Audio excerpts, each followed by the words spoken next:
വിജയ നമസ്കാരം. നമസ്കാരം. പാകിസ്ഥാൻ പ്രതിരോധ മന്ത്രി ഖാജ ആസിഫിന്റെ ഒരു പ്രസ്താവന വന്നിട്ടുണ്ട്. പുള്ളി വല്ലാതെ ഭയപ്പെടുന്നുണ്ട്. പുള്ളി അത് ഡയറക്റ്റായിട്ട് പറയുന്നുണ്ട്. പുള്ളി പറയുന്നത് ഇന്ത്യൻ കരസേനാ മേധാവിയുടെ പ്രസ്താവന ഭയപ്പെടേണ്ടതാണ്. ഇന്ത്യ ഉറപ്പായിട്ടും ആക്രമിക്കും, പക്ഷേ അതൊരു ഫുൾ സ്കെയിൽ വാർ ആയിരിക്കും എന്ന് പുള്ളി പറയുന്നുണ്ട്. ഓപ്പറേഷൻ സിന്ദൂർ വെറും ഒരു ട്രെയിലർ മാത്രമായിരുന്നു എന്നാണ് Indian army chief general Upendra Dwivedi തിങ്കളാഴ്ച പറഞ്ഞത്. ഉടനെ തന്നെ പ്രതികരണം എത്തി. കാരണം ശരിയാണ്, ഇതൊരു വലിയ ഒരു പ്രസ്താവനയാണ്. അവർ നടത്തിയത് ഒരു ട്രെയിലർ തന്നെയാണ്. അപ്പൊ ഇനി വരുന്ന ആക്രമണം എന്ന് പറയുന്നത് നമുക്ക് സഹിക്കാൻ പറ്റാത്ത രീതിയിലുള്ള ആക്രമണമായിരിക്കും. പാകിസ്ഥാൻ ഞങ്ങൾക്ക് ഒരു അവസരം നൽകിയാൽ ഉത്തരവാദിത്തമുള്ള ഒരു രാഷ്ട്രം അയൽക്കാരോട് എങ്ങനെ പെരുമാറണമെന്ന് ഇന്ത്യ അവരെ ഒരു പാഠം പഠിപ്പിക്കും എന്നും ഉപേന്ദ്ര ദ്വിവേദി പറഞ്ഞിട്ടുണ്ടായിരുന്നു. അപ്പൊ ഇതും അയാൾ എടുത്ത് പറയുന്നുണ്ട്. പിന്നെ അയാൾ ബേസിക്കലി ഇതിന് അഫ്ഗാനിസ്ഥാനെയും ഇന്ത്യയുമാണ് ബ്ലെയിം ചെയ്തുകൊണ്ടിരിക്കുന്നത്. അഫ്ഗാനിസ്ഥാനെ പുറകിൽ നിർത്തി ഇന്ത്യ കളിക്കുന്നു എന്നാണ് പറയുന്നത്. പക്ഷെ ഞങ്ങൾ അടിക്കുന്നുണ്ടെങ്കിൽ അത് ഇന്ത്യയായിരിക്കും. പക്ഷെ ഉപേന്ദ്ര ദ്വിവേദിയുടെ വാക്കുകൾ വളരെ ഭയപ്പെടുത്തുന്നതാണ് എന്ന് പുള്ളി വീണ്ടും പറയുന്നുണ്ട്. അതിനിടയിൽ പാകിസ്ഥാനിൽ നിന്ന് വരുന്ന വേറൊരു വാർത്ത എന്ന് പറയുന്നത് വളരെയധികം ദുഃഖകരമായിട്ടുള്ള ഒരു വാർത്തയാണ്. അവിടെയുള്ള ഈ ക്രിസ്ത്യൻ പെൺകുട്ടികളെ അതിർത്തിയിലെത്തിച്ച് ഇവർ വിൽക്കുന്നുണ്ട്. പെൺകുട്ടികൾ എന്ന് പറഞ്ഞാൽ ബാലിക, 12 മുതൽ 18 വയസ്സായിട്ടുള്ള ബാലികമാരെ അതിർത്തിയിലെത്തിച്ച് ലൈംഗിക തൊഴിലാളികളാക്കി ചൈനക്കാർക്ക് വിൽക്കുന്നുണ്ട്. വെറും $700 വിൽക്കുന്നത്. കുടുംബമടക്കം ചൈനക്കാർ കൊണ്ടുപോകുന്നുണ്ട് എന്നാണ് അറിയാൻ സാധിച്ചത്. അപ്പോൾ അത് വലിയൊരു പത്തറ്റിക് ആയിട്ടുള്ള ഒരു സിറ്റുവേഷൻ ആണ്. പിന്നെ അവിടെ ഇമ്രാൻ ഖാൻ ഉണ്ടല്ലോ, നമ്മുടെ തെഹ്രീക്കെ ഇൻസാൻ, അങ്ങനെ ആ പാർട്ടിയുടെ ഇമ്രാൻ ഖാന്റെ അയാളെ ഏത് നിമിഷവും തട്ടിക്കളയാൻ റെഡിയായിട്ട് നിൽക്കുകയാണ് ഈ പാകിസ്ഥാന്റെ സർക്കാർ. കാരണം അയാൾ മുൻ അവിടുത്തെ പ്രധാനമന്ത്രിയായിരുന്നു. അയാളിപ്പോ ജയിലിലാണ്. അയാളെ ജയിലിലാക്കിയിട്ടാണ് ഷഹബാസ് ഷെരീഫ് വരുന്നത്. അപ്പോൾ അയാളുടെ പാർട്ടി അവിടെ വലിയ രീതിയിൽ കലാപത്തിനുള്ള ശ്രമങ്ങൾ നടത്തുന്നുണ്ട്. അപ്പൊ അയാളുടെ 3 സഹോദരിമാരെ ഇപ്പോ പാകിസ്ഥാന്റെ സർക്കാർ ആക്രമിച്ചിട്ടുണ്ട്. ആക്രമിച്ച് ഈ 3 സഹോദരിമാരെയും, സഹോദരി നൗറീനെ കസ്റ്റഡിയിൽ എടുക്കുന്നതിന് മുമ്പ് റോഡിലിട്ട് വലിച്ചഴക്കുകയാണ് ചെയ്തത് പോലീസ്. അവരുടെ മുടിക്ക് കുത്തിപ്പിടിച്ച് വലിച്ചഴക്കുന്ന ദൃശ്യങ്ങൾ ഇപ്പോൾ സമൂഹ മാധ്യമങ്ങളിൽ ട്രെൻഡിങ് ആയിട്ട് ഓടുകയാണ്. അത് വളരെയധികം കണ്ടാൽ നമുക്ക് വിഷമം തോന്നും. പക്ഷേ നമ്മുടെ രാജ്യത്തിൻ്റെതല്ലാത്തത് കൊണ്ട് നമ്മൾ അതിൽ ഇടപെടേണ്ട ആവശ്യമില്ല. എങ്കിലും ഞാൻ പറഞ്ഞപ്പോൾ അതിന്റെ കൂട്ടത്തിൽ പറഞ്ഞതുള്ളൂ. അപ്പൊ അതും പാകിസ്ഥാനിൽ ഒരു ആഭ്യന്തര കലാപത്തിന്റെ, അതായത് വലിയൊരു കലാപത്തിന്റെ ഒരു ലക്ഷണങ്ങൾ കാണിക്കുന്നുണ്ട്. ഇപ്പൊ തെഹ്രീക്കെ ഇൻസാഫിന്റെ പ്രവർത്തകർ തെരുവിലേക്ക് ഇറങ്ങാനായിട്ട് ആഹ്വാനം കൊടുത്തിട്ടുണ്ട് എന്നുള്ള റിപ്പോർട്ടുകളും പുറത്തു വരുന്നു. അല്ലാതെ അക്ഷരാർത്ഥത്തിൽ മുഴുവനായിട്ടും ആഭ്യന്തര കലാപത്തിന്റെ പേടി, ഇന്ത്യ ആക്രമിക്കുമെന്നുള്ള പേടി, അഫ്ഗാനിസ്ഥാൻ ആക്രമിക്കുമെന്നുള്ള പേടി, അതിനിടയിൽ സ്വന്തം രാജ്യത്തെ ജനങ്ങളെ തന്നെ അതിർത്തിയിലെത്തിച്ച് വിൽക്കുന്ന ഒരു സർക്കാരായി മാറിയിരിക്കുകയാണ് പാകിസ്ഥാൻ. എന്തു തോന്നുന്നു? അതിനിടയ്ക്ക് വന്ന മറ്റൊരു വാർത്ത ഉണ്ട്. ചില ട്വിറ്റർ ഹാൻഡിലിൽ വരുന്ന വാർത്ത ഉണ്ട്. അവിടുത്തെ ചില മുതിർന്ന നേതാക്കന്മാരും മന്ത്രിമാരും ചില സൈന്യ ഉദ്യോഗസ്ഥരൊക്കെ നാട് വിടാനുള്ളൊരു പ്ലാൻ ഉണ്ട്. അത് ചിലരൊക്കെ നാട് വിട്ടു എന്നും കൂടി ഒരു വാർത്ത വരുന്നുണ്ട്.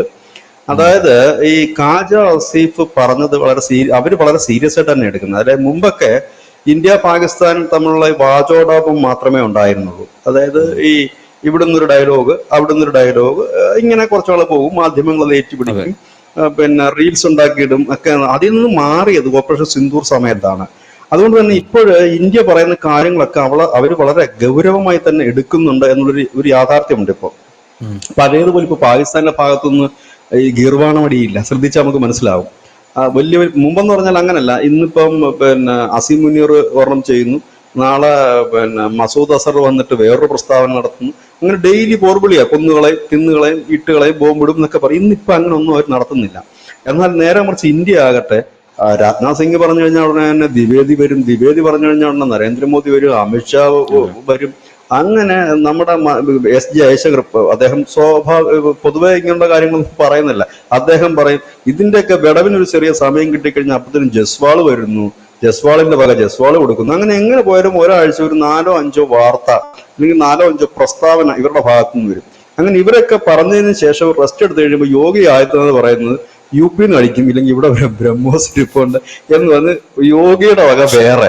അതായത് ഇവർക്ക് ഉറക്കമില്ലാത്ത രാത്രികളാണ്. മുമ്പ് അവരെങ്ങനെയാണോ നമ്മളോട് ചെയ്തുകൊണ്ടിരുന്നത് അതിന് സമാനമായിട്ടുള്ള രീതിയിലാണ് ഇവിടെ ഈ പ്രസ്താവന തോന്നുന്നത്. ഇപ്പൊ പ്രസ്താവനകളെ അവർ വെറും ഒരു രാഷ്ട്രീയ ഗിമ്മിക്ക് പോലെ ഇല്ലെങ്കിൽ വെറും ഒരു വാചകടി പോലെ പാകിസ്ഥാൻ കാണുന്നില്ല. കാരണം അവർക്ക് കൃത്യമായി തന്നെ അറിയാം. അപ്പം അതിന്റെ ഭാഗമായിട്ട് ഈ പാകിസ്ഥാന്റെ ഒരു പ്രത്യേകത എന്താണെന്ന് വെച്ച് കഴിഞ്ഞാല്, അവിടെ ഈ മന്ത്രിമാരും സൈനിക ഉദ്യോഗസ്ഥന്മാരും ഒക്കെ അവര് അധികാരത്തിലിരിക്കുന്ന സമയത്ത് ഈ യൂറോപ്യൻ കൺട്രീസിൽ വലിയ രീതിയിൽ ഇൻവെസ്റ്റ്മെന്റ് നടത്താറുണ്ട്. അതായത് ബംഗ്ലാവ് മേടിച്ചിടുക, അവിടുത്തെ ബാങ്കുകളിൽ കൊണ്ട് പണം നിക്ഷേപിക്കുക, അവിടുത്തെ ചില ബിസിനസ്സുകൾ ഷെയർ പിടിക്കുക. ഇതൊക്കെ പണ്ടോട്ട് ചെയ്തിരിക്കും. ലോകത്തിലെ ഏറ്റവും കൂടുതൽ സമ്പന്നന്മാരായ സൈന്യം ഏതെന്ന് വെച്ചാൽ പാകിസ്ഥാനാണ്. പാകിസ്ഥാന്റെ കച്ചവടം എന്താണെന്ന് ധനുഷിന് അറിയാവോ? ആട്ടയില്ല, ആട്ട ഫുജി എന്ന് പറഞ്ഞൊരു ആട്ടയുണ്ടോ, ആട്ട മറ്റേ മാവുണ്ട്, ഗോതമ്പ് അതെ. ഗോതമ്പ് മാവ് തൊട്ട് AC, റെഫ്രിജറേറ്റർ, വാഷിംഗ് മെഷീൻ ഇതുൾപ്പെടെ എല്ലാം സൈന്യം കച്ചവടം ചെയ്യുന്നുണ്ട്. അവരുടെ ബ്രാൻഡാണ് ഫ്യൂജി ബ്രാൻഡ്. ആ അതിലാണ് അവിടെ കച്ചവടം നടക്കുന്നത്. 90% കച്ചവടം പട്ടാളത്തിന്റെ കച്ചവടമാണ്. ലോകത്ത് ഏതെങ്കിലും ഒരു പട്ടാളം അങ്ങനെ കച്ചവടം ചെയ്യുന്നത് നമ്മൾ കണ്ടിട്ടുണ്ടോ? നമ്മുടെ രാജ്യത്ത് പട്ടാളത്തിന് ക്യാൻറ്റീൻ ഉണ്ട്. അത് അവർക്ക് വേണ്ടിയിട്ടുള്ളതും അവരുടെ ഫാമിലിക്ക് വേണ്ടിയിട്ടുള്ളതും ക്യാൻറ്റീനാണ്. ഇത് അങ്ങനെയല്ല, കച്ചവടമാണ്. ആട്ട തൊട്ട് അങ്ങേ അറ്റം വരെയുള്ളത് ഈ ബ്രാൻഡിൽ ഇറക്കിയിരിക്കുകയാണ്. അതുപോലെ തന്നെ റിയൽ എസ്റ്റേറ്റ്, പാകിസ്ഥാനിലെ റിയൽ എസ്റ്റേറ്റ് കംപ്ലീറ്റ് ഇവരാണ് കൈകാര്യം ചെയ്യുന്നത്. ഇത് കൂടാതെ വിദേശത്തും ഇവർ വലിയ രീതിയിൽ സ്ഥലവും ഹോട്ടലും, മുനീറിന് 4-5 ഹോട്ടലുണ്ട് പുറത്ത്, UK വാങ്ങിയിടുകയാണ് ചെയ്യുന്നത്. അതായത് പാകിസ്ഥാനിലല്ല, ഇവരെല്ലാം പുറത്താണ് ഇൻവെസ്റ്റ് ചെയ്യുന്നത്. വളരെ പ്രശ്നം ഈ അടുത്ത് ഉണ്ടായിരുന്നത് ഇമ്രാൻഖാൻ തന്നെയാണ് തുറന്നു പറഞ്ഞത്. അവിടുത്തെ ഒരു പട്ടാള മേധാവി പിരിഞ്ഞു പോയപ്പോൾ 277 ഏക്കറാണ് നഗരത്തിൽ തന്നെ പുള്ളിക്ക് പതിച്ചു കൊടുത്തത്. ഗിഫ്റ്റ് പട്ടാള മേധാവി ഇതിരിക്കട്ടെ എന്ന് പറഞ്ഞു. വെച്ചാൽ ഇതുകൊണ്ട് വേണം, ഇനി ഇത് വിറ്റിട്ട് വേണം. അത് ഇസ്ലാമാബാദിലൂടെ കടന്നു പോയി കഴിഞ്ഞാൽ അവിടുത്തെ ഫ്ലാറ്റ് സമുച്ചയങ്ങളെല്ലാം പട്ടാളത്തിന്റെ അവരുടെ അണ്ടറിലാണ്. ഇത് അണ്ടറിലെന്ന് വെച്ചാൽ ഇവര് വെച്ചിട്ട് ഇവരാണ് കച്ചവടക്കാര്. അപ്പൊ ഇവർക്ക് യുദ്ധത്തിലോ അല്ലെങ്കിൽ അതിനകത്തൊന്നും അല്ല താല്പര്യം, കച്ചവടമാണ്. കാരണം പട്ടാളം കയ്യിലിരിക്കുന്നു, പട്ടാള മേധാവികളൊക്കെ ഒന്നാം തരം കച്ചവടക്കാരായിട്ട് മാറുകയാണ് ചെയ്യുന്നത്. നമുക്കൊക്കെ നമ്മുടെ രാജ്യത്തൊന്നും ചിന്തിക്കാൻ പോലും കഴിയാത്തൊരു കാര്യമാണ്. അപ്പം ഇതാണ് അവർ ചെയ്യുന്നത്. അതായത് വിവിധ രാജ്യങ്ങളിൽ ഇവർക്ക് വലിയ മുതൽ മുടക്കുള്ള സ്ഥാപനങ്ങള്, ഫ്ലാറ്റുകള്, ഹോട്ടൽസ് ഇതെല്ലാം ഉണ്ട്. അപ്പം ഇവരെന്തിനാണ് ഇത് ചെയ്യുന്നത് എന്ന് പറഞ്ഞു കഴിഞ്ഞാൽ ഇവർക്ക് നന്നായി അറിയാം പാകിസ്ഥാൻ മുമ്പോട്ട് പോകില്ല, ഏത് നിമിഷവും അജ്ഞാതന്റെ വെടിവെക്കും. ഇല്ലെന്നുണ്ടെങ്കിൽ ഇന്ത്യ കണക്ക് ഒരു രാജ്യത്തിന്റെ അടി മേടിക്കേണ്ടി വരും. അപ്പൊ അത് വരുമ്പോൾ ഇവർക്ക് പലായനം ചെയ്യാൻ വേണ്ടിയിട്ടാണ്. അതിൽ ചിലരൊക്കെ പലായനം ചെയ്തു എന്നാണ്. മുനീറിനെ കുറിച്ച് കുറച്ചുകാലം മുമ്പ് കേട്ടിരുന്ന മുനീർ ഈ ട്രംപുമായിട്ട് ഈ ടേംസിൽ വെച്ചുകൊണ്ടിരിക്കുന്നത് എന്തിനാന്ന് വെച്ചാൽ ട്രംപ് ഓഫർ കൊടുത്തിട്ടുണ്ടെന്നാണ് പറയുന്നത്. അറിയില്ല, മുനീറിന് അമേരിക്കയിൽ വന്ന് സെറ്റിൽ ചെയ്യാം മൊത്തത്തിൽ കലക്കിയിട്ട് എന്ന് ഒരു ഓഫർ വെച്ചിട്ടുണ്ടെന്നാണ് പറയുന്നത്. ട്രംപ് ആയതുകൊണ്ട് നമ്പാൻ പറ്റത്തില്ല. അപ്പം ഇല്ലെങ്കിൽ വേറെ ഏതെങ്കിലും ട്രംപിന്റെ ഇടപാടിൽ ഏതെങ്കിലും രാജ്യത്ത് സെറ്റിൽ ചെയ്യാം അവസാന കാലം എന്നുള്ള രീതിയിലാണ് പറഞ്ഞു വരുന്നത്. ഏതായാലും ഈ ഓപ്പറേഷൻ സിന്ദൂറിന്റെ സമയത്ത് അദ്ദേഹത്തിന്റെ ഭാര്യയും മക്കളെയൊക്കെ അദ്ദേഹം യുകെയിലേക്ക് വിട്ടിരുന്നു എന്നുള്ളൊരു യാഥാർത്ഥ്യം തന്നെയാണ്. മുനീർ അവരുടെ കുടുംബത്തെ അങ്ങോട്ട് വിട്ടിരുന്നു. ഇവരെല്ലാം ആദ്യം കുടുംബത്തെ ഇവിടുന്ന് ഷിഫ്റ്റ് ചെയ്യും. കുടുംബം ഇല്ല ഇവിടെ ആർക്കും. കുടുംബത്തെ ഷിഫ്റ്റ് ചെയ്യുക, പിന്നെ ഇവർ നിൽക്കുക, പിന്നെ ഇവർക്ക് അവസാനത്തെ തുണി എടുത്തുകൊണ്ട് ഓടിയാൽ മതിയല്ലോ. ബാക്കിയൊക്കെ കംപ്ലീറ്റ് അവിടെ പോയിരിക്കുകയാണ് കാര്യങ്ങളെല്ലാം. ഫാമിലി അവിടെയാണ്, ബാക്കിയുള്ള എല്ലാം സെറ്റിൽ ചെയ്ത് കൈ കിട്ടുന്ന ഉടുതുണിക്ക് മറുതുണി ഇല്ലാതായിരിക്കും ഒരുപക്ഷെ ഇവിടുന്ന് ഓടാൻ പറ്റുന്നില്ല, ഇല്ലെങ്കിൽ മറ്റെന്തെങ്കിലും ആയിരിക്കും. അപ്പൊ പെട്ടെന്ന് തന്നെ ഫ്ലൈറ്റിൽ കയറുക, വിടുക. മിക്കവാറും ഇവരെല്ലാം പോകുന്നത് ചികിത്സയ്ക്കെന്നും പറഞ്ഞിട്ടാണ്. അപ്പം ഈ പോകാൻ പറ്റാത്ത കുറെ പാവങ്ങളുണ്ട്. അതിനകത്ത് ഒരാളാണ് ഈ ഖാജ ആസിഫ് എന്ന് പറയുന്ന ആള്. പിന്നെ അതുപോലെ ഷെഹബാസ് ഷെരീഫ്. ഇവർക്കൊന്നും പോകാൻ വയ്യാത്ത പരിപാടി. കാരണം മുനീർ ഇവരുടെ എല്ലാം ഒരു ലീഡറായിട്ട് മാറിക്കഴിഞ്ഞിരിക്കുന്ന ഒരു സാഹചര്യം കൂടെയുണ്ട്. ഇവിടെയാണ് പാകിസ്ഥാൻ അത് നന്നായി ഭയക്കുന്നത്. കാരണം അവർക്ക് നന്നായി അറിയാം ഇനി ഇന്ത്യയുടെ അടി എന്ന് പറഞ്ഞാൽ ചെറിയ അടിയല്ല.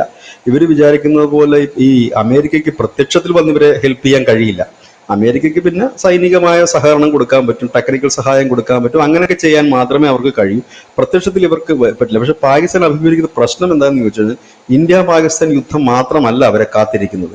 കാരണം ഇന്ത്യയുടെ ഭാഗത്തു നിന്നോ ഇല്ലെങ്കിൽ മറ്റേതെങ്കിലും ഭാഗത്തു നിന്നോ ഒരു ചെറിയ അനക്കം തട്ടിക്കഴിഞ്ഞ് ഈ പാകിസ്ഥാനെ കയറി അടിക്കാൻ വേണ്ടി കാത്തിരിക്കുന്ന ഒരുപാട് വിഭാഗങ്ങൾ ആ രാജ്യത്ത് തന്നെയുണ്ട്.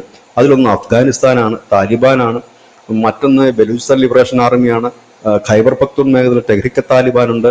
ഒപ്പം തന്നെ ജനാധിപത്യപരമായി പറയുകയാണെങ്കിൽ ഇമ്രാൻഖാന്റെ പാർട്ടിയുണ്ട്. അതുപോലെ സിന്ധു പഞ്ചാബ് പ്രവിശ്യയിലുള്ള വിവിധ ഗ്രൂപ്പുകളുണ്ട്.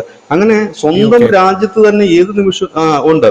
സ്വന്തം രാജ്യത്ത് തന്നെ എന്തും നടക്കാവുന്ന ഒരു അന്തരീക്ഷമാണ്. അപ്പൊ അവർക്ക് അങ്ങനെയുള്ള ഒരു രാജ്യത്തിന് ഇനി എത്ര ആയുധങ്ങളുണ്ടെങ്കിൽ പോലും ജയിക്കാൻ കഴിയില്ല. കാരണം ഇന്ത്യ പോലൊരു രാജ്യത്തിന് അവർക്ക് മനസ്സിലായി, ഇന്ത്യ പോലൊരു രാജ്യത്തിന് ഇനി ആണവായുധം പറഞ്ഞ് ഭയപ്പെടുത്താനോ ഇല്ലെങ്കിൽ അത്തരത്തിലുള്ള ഒരു അറ്റാക്ക് നടത്താനോ കഴിയില്ല. കഴിഞ്ഞ ദിവസം അവരൊരു ബ്രിഗേഡ് രൂപീകരിച്ചിരുന്നു, ഒരു റോക്കറ്റ് ബ്രിഗേഡ്. നമ്മൾ വാർത്ത കൊടുത്തിരുന്നു, ന്യൂസ് ചാനലിൽ ആ വാർത്ത ഉണ്ടായിരുന്നു. അത് ആദ്യമായിട്ടാണ് പാകിസ്ഥാൻ ചെയ്യുന്നത്. അപ്പൊ അവര് അതിനകത്ത് പറയുന്ന കാര്യം, ഇതിനു മുമ്പ് അവർക്ക് ഈ ന്യൂക്ലിയർ മിസൈൽ വിങ്ങിനകത്തായിരുന്നു ഇത് വന്നുകൊണ്ടിരുന്നത്. ഇത് മിസൈലിന് വേണ്ടി തന്നെ ഒരു ഗ്രൂപ്പ് ഉണ്ടാക്കിയിട്ടുണ്ട് അവർ.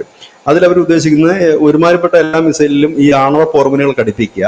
ഇറാന്റെ മോഡൽ, ഇറാൻ ചെയ്യുന്നത് ബാലിസ്റ്റിക് മിസൈൽ കൊണ്ട് ആക്രമിക്കുകയാണ് ചെയ്യുന്നത് മെയിനായിട്ട്. അതായത് ഇന്ത്യ അടിക്കുന്നതിന് മുമ്പ്, അതാണ് ഞാൻ മുമ്പ് പറഞ്ഞത്, ഒരുപക്ഷെ പാകിസ്ഥാൻ തന്നെ അടി തുടങ്ങി വെക്കും. ഇന്ത്യ അടിക്കുന്നതിന് മുമ്പ് ആദ്യം കൊണ്ടുവന്ന് ഇന്ത്യ അറ്റാക്ക് ചെയ്യുക. അപ്പം ആദ്യം കിട്ടുന്ന ഒരു എഡ്ജ് ഉണ്ടല്ലോ, ഏതാ നമ്മളത് ചെയ്തു എന്നുള്ളത്. പിന്നെന്താ സംഭവിക്കുന്നുള്ള എല്ലാവർക്കും അറിയാവുന്ന കാര്യമാണ്. അപ്പൊ അങ്ങനെ ചെയ്യുന്നതിന് വേണ്ടിയിട്ട് അവർ അങ്ങനെ ഒരു നീക്കം, അവർക്ക് ആകെ ഈ ഫത്തേ എന്ന് പറയുന്ന ആ മിസൈൽ മാത്രമാണ് ഈ പോർമുനകൾ ഘടിപ്പിക്കാൻ മുമ്പ് കഴിഞ്ഞിരുന്നത്. ഇപ്പൊ അത് മാറ്റി എല്ലാത്തിലും ഘടിപ്പിക്കാനുള്ള ഒരു സംവിധാനം അവർ ഒരുക്കുന്നുണ്ട് എന്നുള്ളതാണ് ആ വാർത്ത വന്നിരുന്നത്. ഏതായാലും പാകിസ്ഥാനെ സംബന്ധിച്ച് അവരാകപ്പാടെ ഭയന്ന് വിറച്ചിരിക്കുന്നു എന്നുള്ളതാണ് ഒരു യാഥാർത്ഥ്യം. കാരണം ആത്മവിശ്വാസം നഷ്ടപ്പെട്ട ഒരു ജനം, ആ ജനത്തെ നിയന്ത്രിക്കാൻ കഴിയാത്തൊരു ഭരണകൂടം, ഈ രണ്ടും ഉള്ളപ്പോഴത്തേനും ഇന്ത്യ അടിക്കേണ്ട ആവശ്യമില്ല. അല്ലാതെ തന്നെ അവര് ഏതാണ്ട് മാനസികമായി തകർന്നു നിൽക്കുന്ന അവസ്ഥയാണ്. കാരണം ഇവർക്ക് ശത്രുവും മിത്രവും ഏതാണെന്ന് അറിയില്ല. കാരണം നമ്മൾ കണ്ടതാണ് ഓപ്പറേഷൻ സിന്ദൂറിന്റെ സമയത്ത് ചൈന ഇവിടെ അയൺ ഫ്രണ്ട് എന്നോ മറ്റോ ആണ് ചൈനയെ ഇവർ വിളിക്കുന്നത്, ഇരുമ്പ് സുഹൃത്തുക്കൾ എന്നാണ് വിളിക്കുന്നത്. ഇരുമ്പ് സുഹൃത്തൊന്നും വലിയ ഹെൽപ്പൊന്നും ചെയ്തു കൊടുത്തില്ല. കാരണം ആയുധങ്ങൾ ഓൾറെഡി കൊടുത്തിട്ടുണ്ട്, മിസൈലുകളും വിമാനങ്ങളും വ്യോമപ്രതിരോധം, അത് കച്ചവടമാണ്. ആയുധങ്ങൾ കൊടുത്തിട്ടുണ്ടെന്നല്ലാതെ വലിയ രീതിയിൽ ഹെൽപ്പ് ചെയ്യാനൊന്നും അവർ പോയില്ല. രണ്ടാമത്തെ ഒരു കാര്യം എന്ന് പറഞ്ഞു കഴിഞ്ഞാൽ, ഈ അമേരിക്ക വന്ന് താളം തള്ളി നിന്നല്ലാതെ അവരും വലിയ ഹെൽപ്പിനൊന്നും ഇവിടെ വന്നില്ല. പിന്നെ ഇനിയിപ്പോ എവിടുന്ന് ഹെൽപ്പ് കിട്ടുമെന്നൊരു ചോദ്യം അവർക്കുണ്ട്. ഇതൊക്കെ ശരിക്കും പറഞ്ഞാൽ ഹെൽപ്പ് ഉണ്ടാകും, ടെക്നിക്കൽ സൈഡിലും മറ്റുമൊക്കെ ഹെൽപ്പ് ഉണ്ടാകും. പക്ഷെ അതിനൊരു സമയം ഇന്ത്യ കൊടുക്കുന്നില്ലല്ലോ. 3, 4 ഇല്ല 5 ദിവസം ഉണ്ട്. പക്ഷെ ഇനി ഒരു യുദ്ധം ഉണ്ടായിക്കഴിഞ്ഞാൽ അതൊരു 4 ദിവസമോ 5 ദിവസമോ കൊണ്ട് തീരുമെന്ന് നമുക്ക് പ്രതീക്ഷിക്കാൻ കഴിയില്ല. കാരണം ആത്യന്തികമായിട്ടുള്ളൊരു വാറിലേക്ക് തന്നെ അത് ഒരുപക്ഷെ പോകാനുള്ള സാധ്യതയുണ്ട്. അത് പാകിസ്ഥാന്റെ തന്നെ സർവനാശത്തിന് ഇടവരുത്തുന്ന ഒന്നായി മാറാം ഒരുപക്ഷെ. അതിനുള്ള സാധ്യതകളിലേക്കാണ് ഇപ്പൊ പോകുന്നത്. അത് പാകിസ്ഥാൻ തന്നെ അംഗീകരിക്കുന്നുണ്ട്. അതാണ് ഇപ്പൊ ഖാജ ആസിഫിന്റെ വാക്കുകൾ നമുക്ക് മനസ്സിലാക്കാൻ കഴിയുന്നത്. ഖാജ ആസിഫ് പറഞ്ഞത് ഇനി പഴയതുപോലെ ആയിരിക്കത്തില്ല ഇന്ത്യയുടെ ആക്രമണം. കാരണം ഇന്ത്യക്കാർ വെറുതെ പറയില്ല, അവരെന്തെങ്കിലും ഒരു കാര്യം പറഞ്ഞാൽ അവർ വളരെ കാൽക്കുലേറ്റ് ചെയ്തിട്ടാണ് അത് പറയുന്നത്. ഇനി ഒരു അടി നടന്നാൽ അത് വലിയ രീതിയിൽ വരും എന്നുള്ളത് തന്നെ. ഏതായാലും പാകിസ്ഥാൻ വല്ലാത്തൊരു അവസ്ഥയിലാണ്. ഏതായാലും ഒരു അടി നടക്കും എന്ന് നമ്മൾ കഴിഞ്ഞ കുറെ കാലമായി പറയുന്നത്. അപ്പൊ എല്ലാവരും ചോദിക്കുന്നുണ്ട് തേങ്ങ എന്ന് ഉടയ്ക്കും എന്നൊക്കെ ചോദിക്കുന്നുണ്ട്. അതിപ്പോ നമുക്ക് കൃത്യമായ ഡേറ്റും സമയവും മുഹൂർത്തവും ഒക്കെ എടുത്തിട്ട് ആരും യുദ്ധം തുടങ്ങാറും അടി തുടങ്ങാറും ഇല്ലല്ലോ. അപ്പം ഇത് നടക്കാറുണ്ട്. അത് സ്വാഭാവികമായി തന്നെ വരും. ഒരുപക്ഷെ ഇപ്പോൾ അതിർത്തികളിലൊക്കെ മഞ്ഞ് വീഴ്ചയുടെ കാലമാണ് ഡിസംബർ. ഇത് കാലം കഴിഞ്ഞോ ഈ മഞ്ഞിന്റെ ഇടയിലോ ഒക്കെ ഉണ്ടാകാം. കാരണം ഇത് രണ്ടു കൂട്ടർക്കും ബുദ്ധിമുട്ടുണ്ടാക്കും. ഈ മഞ്ഞ് വീഴ്ചയും മഞ്ഞും കാലാവസ്ഥ ഒരു പ്രധാന പ്രശ്നമാണല്ലോ, അടിക്കും തിരിച്ചടിക്കും. അതും ഇതിനകത്തൊരു വിഷയം തന്നെയാണ്. അപ്പം ഉണ്ടാകുമെന്നാണ് നമ്മൾ പ്രതീക്ഷിക്കുന്നത്.